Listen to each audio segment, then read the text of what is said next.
প্রিয় দর্শক, গতকাল 5 আগস্ট দিল্লিতে foreign correspondents club of south Asia FFC south Asia তাদের আয়োজনে যে অনুষ্ঠানে সাংবাদিকদের বিভিন্ন প্রশ্নের জবাব দিয়েছেন সাবেক প্রধানমন্ত্রী শেখ হাসিনা, সেই অনুষ্ঠান হতে দেওয়ার ব্যাপারে বাংলাদেশের পররাষ্ট্র মন্ত্রণালয় একটা বিবৃতি দিয়েছে, প্রেস রিলিজ দিয়েছে, বেশ বড় প্রেস রিলিজ। এবং সেই প্রেস রিলিজের যে ভাষা সেটা নিয়ে এরই মধ্যে আমরা বেশ বিতর্ক দেখতে পাচ্ছি।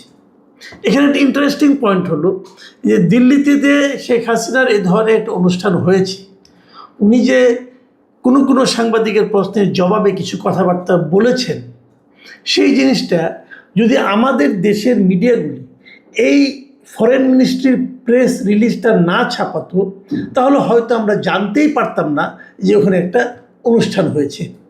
কারণ ওই অনুষ্ঠানের কোনো খবর আমাদের দেশের কোনো প্রিন্ট মিডিয়া অথবা অনলাইন মিডিয়ায় প্রচার হয়নি।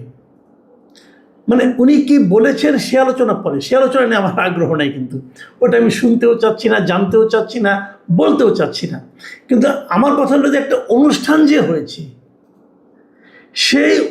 এই ঘটনাটাও, এই খবরটাও আমাদের দেশের কোনো পত্রিকা ছাপেনি। কেন ছাপেনি? তাহলে কি এই অনুষ্ঠান অনুষ্ঠিত হওয়ার বিষয়টা কোনোই গুরুত্ব বহন করে না? যদি গুরুত্ব না বহন করতো, তাহলে রয়টার্স, আল জাজিরা, এপি এই ধরনের বড় বড় এবং এনডিটিভি এই ধরনের বড় বড় আন্তর্জাতিক সংবাদ মাধ্যমগুলো কেন এই অনুষ্ঠানের খবর গুরুত্ব দিয়ে ছাপলো? এই প্রশ্নের জবাব আমার কাছে নেই। আমাদের দেশে যে মিডিয়াগুলো আছে তাদের কাছে আছে কিনা আমি বলতে পারবো না। বাংলাদেশে অনেকগুলো সংবাদপত্র আছে, দৈনিক সংবাদপত্র আছে, অনেক মেরুদণ্ড সম্পন্ন সংবাদপত্র আছে, ডেইলি স্টার বলে, তার নাকি আন্তর্জাতিক মানের সংবাদপত্র, প্রথম আলো আছে, বিশাল সংবাদপত্র, তারা কেউ ছাপেনি। কেন ছাপেনি, কী কারণে ছাপেনি, সেটা নিয়ে আমার একটা হাইপোথিসিস আছে, আমার একটা বিশ্লেষণ আছে। সেই আলোচনা আমি একটু পরে শেষ দিকে করব। তার আগে বরং আমরা একটু জানতে চাইব যে পররাষ্ট্র মন্ত্রণালয় গতকালকে যে তীব্র প্রতিবাদ জানিয়েছে এই ঘটনার, মানে ঘটনার কোনটা, ওখানে এ ধরনের একটা অনুষ্ঠান হতে দেওয়া, এই ঘটনার তারা যে তীব্র প্রতিবাদ জানিয়েছে, সেই প্রতিবাদের যে ভাষা সেটা নিয়ে আবার দেখলাম যে আমাদের বেশ কিছুজন কূটনৈতিক সাংবাদিক, মানে কূটনৈতিক রিপোর্টার যারা ছিলেন, একসময় এই বিটে কাজ করতেন তারা, এবং বেশ কিছু অবসরপ্রাপ্ত কূটনীতিক, তারাও কিছু কিছু মন্তব্য করেছেন। বলা বাহুল্য এই মন্তব্যগুলো খুব পজিটিভ না। আপনারা যদি নিজেরাও সেই প্রেস লিস্টটা পড়েন, আমি এখানে দিয়ে দিচ্ছি, আপনারা দেখতে পারবেন। যদি সেই প্রেস লিস্টটা, বড় প্রেস লিস্টটা পড়েন, পাবেন আপনি পররাষ্ট্র মন্ত্রণালয়ের ওয়েবসাইটে গেলেও পাবেন। সে এবং ইন্টারেস্টিং আরেকটা দিক হলো, পররাষ্ট্রমন্ত্রীর ওয়েবসাইটে যে দেখা গেছে এই বিবৃতিটা, মানে এই প্রেস রিলিজটা আমি যখন দেখেছি তখন পর্যন্ত 7 বার এডিট করা হয়েছে। এরপরে নাকি শুনলাম যে আরও 2-1 বার এডিট করা হয়েছে। আর একবার দিয়েছে, পরে ভেবেছে একটু চেঞ্জ করতে হবে, আবার এডিট করে আবার দিয়েছে, এরকমভাবে তারা একাধিকবার চেঞ্জ করেছে। আমি সর্বশেষ যেটা পেয়েছি সেটারও যে ভাষা, আমার কাছে এই ভাষাগুলি কূটনীতি সুলভ ভাষা বলে মনে হয়নি।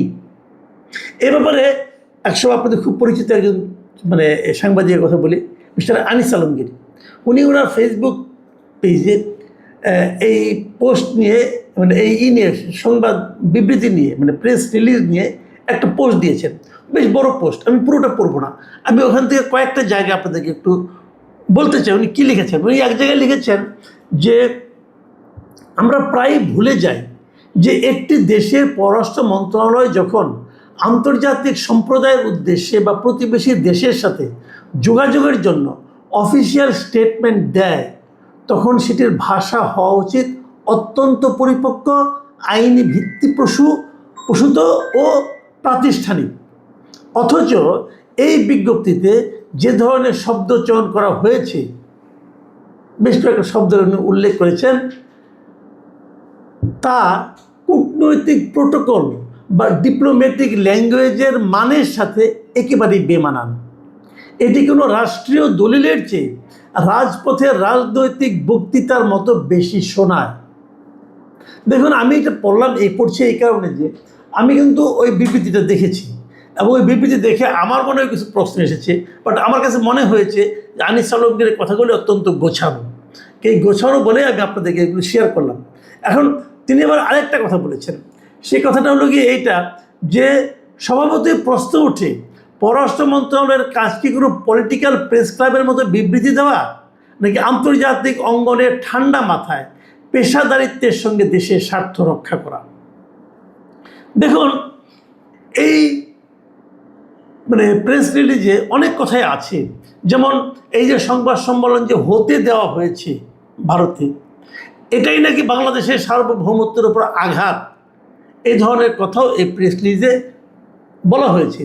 আমার কাছে এগুলো খুব বিস্ময়কর মনে হয়েছে। বিস্ময়কর মনে হচ্ছে এই কারণে, দেখুন আমাদের দেশ থেকে অনেকটা বিতাড়িত একজন ব্যক্তি অন্য দেশে আশ্রয়ে আছেন, সেখানে বসে যদি উনি কোনো কথা বলেন, তো সেটা আমাদের সার্বভৌমত্বের উপর আঘাত কী করে হবে? এটা আমার কাছে আমার বুঝে আসে না। আমাদের সার্বভৌমত্ব কি এতই ঠুনকো যে উনি ওখানে কি বললেন না বললেন তাতে আমরা আঘাতপ্রাপ্ত হয়ে গেলাম? আমাদের পররাষ্ট্র মন্ত্রণালয়ের পেশাদারিত্ব কি এই পর্যায়ে যে এটা আবার প্রেস রিলিজ দিতে হবে? আপনি যদি মনে করতেন যে এরকম বিষয়টা হয়েছে, তো এটাতে একটা আপনার নোট ভার্বাল বলতে একটা কথা আছে, আপনি তাদেরকে ডেকে বলতে পারতেন। তো ডেকে না বলে আপনি যখন প্রেস রিলিজ দিলেন, তখন সেটা কিন্তু সারা দুনিয়া জেনে গেল। সারা দুনিয়া জেনে গেল যে ওদের সঙ্গে আপনার কূটনৈতিক সম্পর্কটা আপনি কোন পর্যায়ে নিতে চাচ্ছেন। এটা কতটুকু ভালো হলো এটা কিন্তু আমরা বুঝতে পারলাম না। ইন্টারেস্টিং পয়েন্ট হলো এই প্রেস রিলিজ দেখেই কিন্তু আমাদের দেশের সবগুলো পত্রপত্রিকা নিউজ করেছে, কেউ কেউ করেছে, প্রায় সবাই করেছে। এবং এই নিউজটা পড়েই আমাদের পাঠকরা জানতে পারলো যে দিল্লিতে কিছু একটা ঘটেছে। কিন্তু আমি যারা নাকি এই সমস্ত মিডিয়ার মালিক অথবা মিডিয়া চালান, সেটা টেলিভিশন হোক আর পত্রিকা হোক, তাদের যারা কর্মকর্তা আছেন, তাদের যারা নীতি নির্ধারক আছেন, তাদের কাছে আমার সবিনয় প্রশ্ন, ভাই আপনাদের কি মনে হয় এই যে আপনারা কতটুকু বললেন, কিভাবে বললেন, কার বরাত দিয়ে বললেন, তার জন্য পাঠকরা বসেছিল, তার জন্য আগ্রহী লোকরা বসেছিল? এর মধ্যে আমি দেখলাম কিছু আওয়ামী ভক্তের কিছু ভিডিও দেখলাম, তারা বলল যে এই শেখ হাসিনা ওখানে কী বলেছেন, প্রশ্ন উত্তরে কী বলেছেন এবং নিজে কী বলেছেন, এই খণ্ড খণ্ড ভিডিওগুলো ওনারা যুক্ত করে দেখিয়েছেন যে প্রায় 44 কোটি লোক ওনারা এই বক্তব্য শুনেছি সারা দুনিয়াতে। সত্য মিথ্যা আমি বলতে পারবো না, তবে একটা বড় লোক, বেশি সংখ্যক লোক শুনেছেন, এতে আমার কোনো সন্দেহ নাই। আমাদের দেশেও অনেক লোক যেটা শুনেছেন, তাতেও আমার কোনো সন্দেহ নাই। তো সবাই জেনেছেন, শুনেছেন, বুঝেছেন, আপনার জন্য কেউ অপেক্ষা করেন নাই। এবং আপনারা এই ঘটনার খবর না চেপে আপনাদের যে গ্রহণযোগ্যতা সাধারণ মানুষের কাছে, সেটা আপনারা আরও খুইয়েছেন। এখন আপনাদের মতো মিডিয়ার উপর কেউ তো নির্ভর করবে না, আর আগে যতটুকু যা করতো এখন তাও করবে না। কেন আপনারা এই ঘটনার খবরটা আপনারা বলতে পারতেন যে উনি এখানে প্রেস কনফারেন্সে অংশ নিয়েছেন, সাংবাদিকদের পাশে জবাব দিয়েছেন, হয়ে গেল। কি বলেছেন সেটা না বললেন, কারণ আপনারা তো আপনাদের একটা ধমক দেওয়া হয়েছে। আমি দেখেছি আগের দিনটা একটা জাহিদুর রহমান, আবার সরকারের তথ্য বিষয়ক যে উপদেষ্টা আছেন, উনি ধমক দিয়েছেন যেটা করলে উনি কি করবেন না করবেন, অনেক কিছু বলেছেন। উনি কি বলেছেন সেটা আমরা আরেকবার বরং আপনাদের সঙ্গে একটু শেয়ার করি।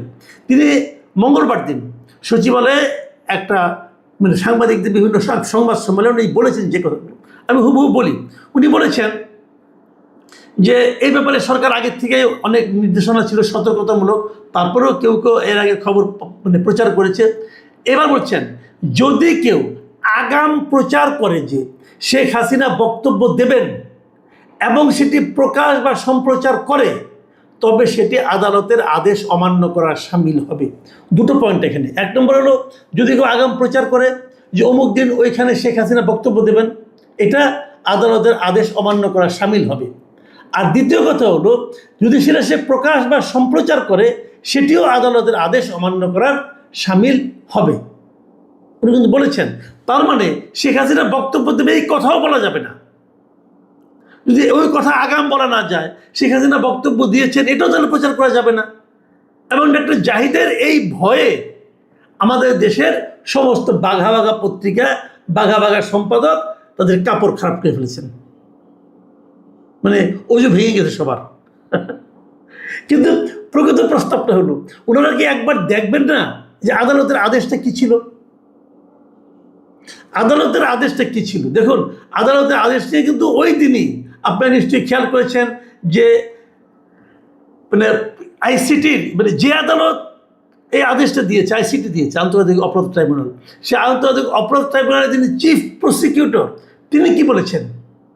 তিনি বলেছেন যে কোর্টের অর্ডারে বলা হয়েছিল যে উনি যেন ওনার এমন কোনো বক্তব্য যে নাকি বিদ্বেষমূলক কথা, সেই বক্তব্য প্রচার করা যাবে না।